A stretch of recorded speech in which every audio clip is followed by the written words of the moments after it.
की महाशिवरात्रीची ही पवित्र कथा, या महाशिवरात्रीच्या कथेवरून आपल्या लक्षात येतं का महाशिवरात्र साजरी केली जाते. प्रत्येक महिन्याला एक शिवरात्र आहे, पण परवा येणाऱ्या फाल्गुन कृष्ण चतुर्दशीला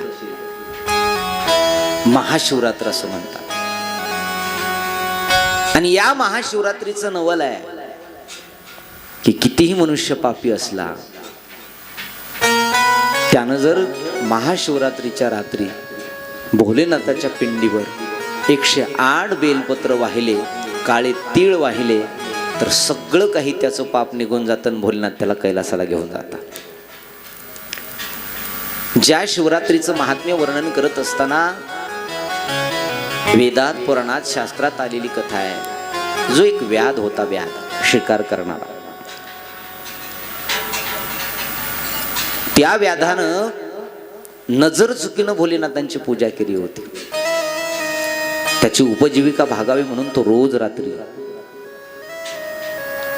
शिकार करण्याकरता एका नदीच्या पात्राच्या किनारी जायचा. नदीवरती पाणी पिण्याकरता जर एखादा हिंस्र पशु आला तर त्याला मारायचा, घरी आणायचा आणि त्याच्यावर उपजीविका भागवायची. आणि महाशिवरात्रीच्या रात्री दिवसभर तो त्या झाडाखाली बसला, पण शिकार आली नाही. त्याला वाटलं रात्रीच्या वेळी तरी येईल, आणि रात्रीच्या वेळी तरी एखादी शिकार येईल, आपल्याला खायला अन्न मिळेल. दिवसभर उपवास घडला त्याला, आणि रात्रीच्या वेळी त्यानं झाडावर जाऊन बसला. ते झाड होतं बेलाचं. त्या बेलाच्या झाडावरती बसला आणि बेलाच्या झाडावरती बसल्यानंतर विचार करू लागला. आणि विचार करत करत एक एक बेलाचं पान तोडायचा, खाली टाकायचा, एक एक पान तोडायचा, खाली टाकायचा. इकडून येईल म्हणून एखादा फंटा जर मध्ये आला तर तो फांदीच तोडायचा आणि खाली टाकायचा. आणि त्याच बेलाच्या झाडाखाली एक छोटंसं शिवलिंग होतं. ते बेलपत्र शिवलिंगाच्या वरच्या भागावर डोक्यावर पडत होतं. भोलेनाथाला असं वाटलं की रात्रभर एखादा भक्त माझ्या डोक्यावर बेलपत्र टाकतोय. मध्यरात्री हा विचार करत असताना एक पाणी पिण्याकरता हरिण त्या नदीच्या किनारी आली. 2-3 हरणाची लेकरं तिच्या सोबत होती, हरणाची पाडसं. आणि हरणाची पाडसं सोबत असताना हरिणीनं पाणी पिलं. तोपर्यंत पटकन व्याध खाली उतरला आणि जाळं टाकलं. जाळं टाकल्यानंतर ती हरिण आई होती कोणाची तरी. ह्या 3 लेकरांकडे पाहिलं आणि तिला वाटलं आज आपला शेवट जवळ आलाय. आता हा व्याध आपल्याला मारणार, त्यांना मारून आपल्याला घरी नेणार, आपली मुलं उघडी पडतील, आपल्या मुलांचा कोण सांभाळ करल. म्हणून ती हरिण त्याला विनंती करत होते. हरणीच्या डोळ्यात पाणी आलं आणि हरिण सांगत होती माझ्या लेकराला काही करू नको, आनंदानं मला मार, पण माझ्या लेकराला जीवनदान दे. छोटी छोटी हरणाची पाडसं त्यांच्या आवाजात आरडत असताना त्या व्याधाला म्हणत होती माझ्या आईला मारू नका, आम्हाला हवं तर खा, आम्ही एक एक तुमच्या समोर येतो, आम्हाला मारा पण आमच्या आईला मारू नका. हे केविलवाणी पाहणीनं पाहत असताना त्या व्याधाच्या डोळ्यात पाणी आलं की आईचं प्रेम आणि लेकराचं प्रेम कसं असतं पाहिलं. त्या व्याधाला हरिण म्हणते माझ्या मुलाचं काही ऐकू नका, ते लहान आहेत, त्यांना काय कळणार आहे, त्यांना सोडून द्या, नाही तर मी त्यांना माझ्या घरी नेऊन पोहोचते आणि मी तुम्हाला पुन्हा परत येते शिकार करण्यासाठी. व्याधाला दया आली. व्याधानं सांगितलं ठीक आहे, तू तुझ्या मुलांना सुखरूप घरी पोहोचती कर आणि परत ये. प्रामाणिकपणानं होकार दिला त्या हरिणीनं आणि आपल्या मुलांना घेऊन परत निघाली. घरी मुलांना सोडलं आणि मुलांना घरी सोडून परत येत असताना मुलं न कळू देता आईच्या पाठीमागं आली. हरिण समोर आहे, मुलं पाठीमागं आहेत. त्या व्याधाच्या जवळ ती हरिण आलेली पाहिली. पहाटची वेळ झाली होती आणि पहाटच्या वेळी त्या हरणाचा स्वभाव पाहिला, त्या हरिणीचा स्वभाव पाहिला या व्याधानं आणि त्याचं मन परिवर्तन झालं. त्याला वाटलं की हरिण तिच्या मुलाला सुखरूप ठेवून माझ्यापर्यंत आली आहे. मन परिवर्तन झालं.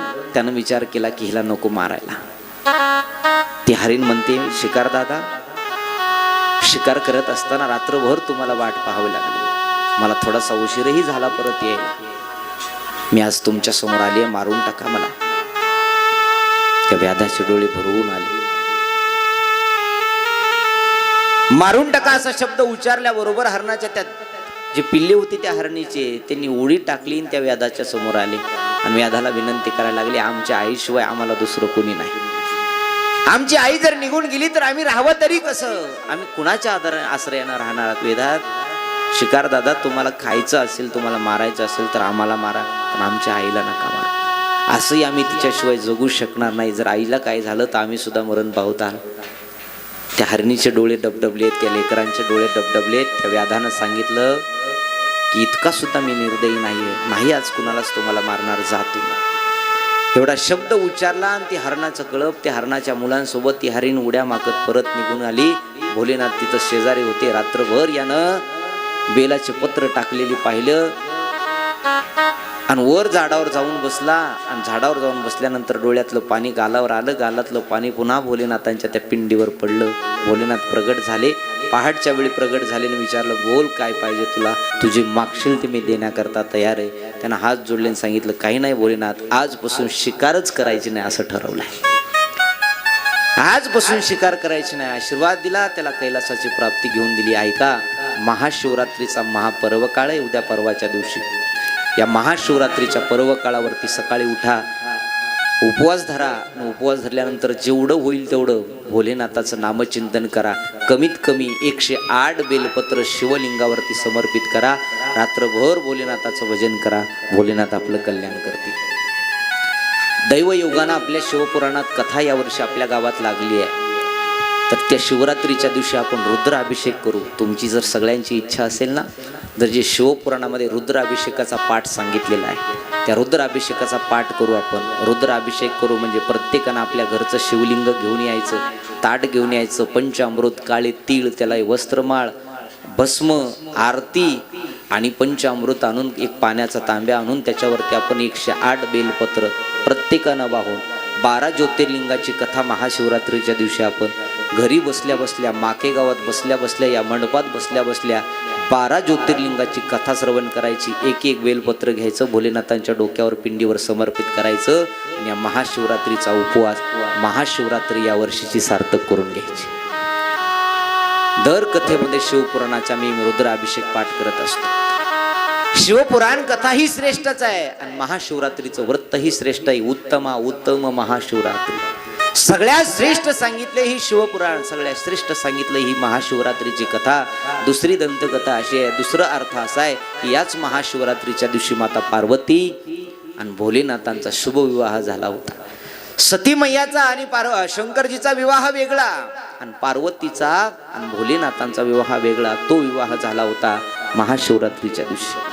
तिसरं याला महत्व असं महाशिवरात्रीच्या दिवशी, याच महाशिवरात्रीच्या दिवशी देव आणि दैत्याचं युद्ध झाल्यानंतर समुद्र मंथन झालं होतं आणि समुद्र मंथनातून हलहल नावाचं विष निघालं. ते हलहल नावाचं विष पेलं होतं भोलेनाथांना.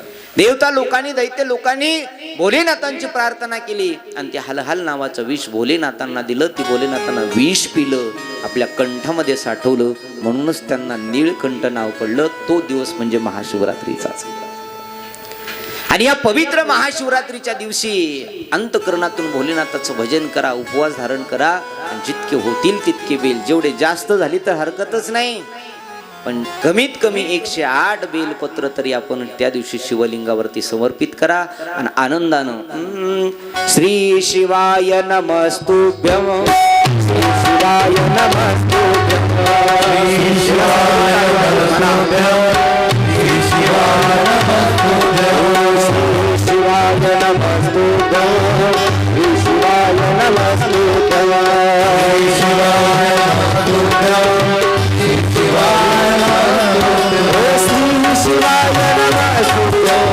श्री शिवाय नमस्तुभ्यं, श्री शिवाय नमस्तुभ्यं.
तुझं